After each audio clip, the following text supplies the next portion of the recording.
Acid माड़े युवक गुरुतर गंजाम जिला कविसूर्यनगर सहर दुआर साहि अभावन घटना देखा मिली।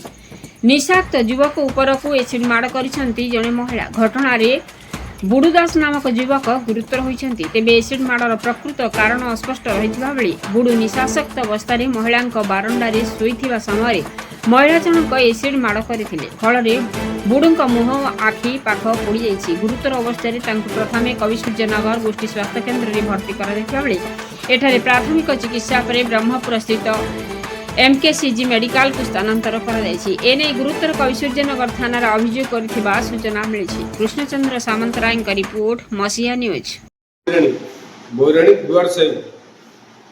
मिनती बावराणी मोर एसिड पकड़ मु पुलिस स्टेशन जाइए केस कर हाँ मुझे आगे मु मद पी दी पिंडारे शोई पड़ी से पकईदेला मुझे जापर मुझे जानी ना कि माडल गंडल कि ना सब कथबार्ता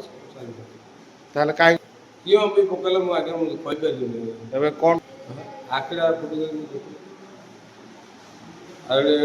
पकड़ किसी जानी रिपोर्ट देली आगे ना केस कली मिनुती दास केस कर ना पुलिस कहले ब्रह्मपुर पड़ो ना आखिरा फुटी कहले ब्रह्मपुर पड़े।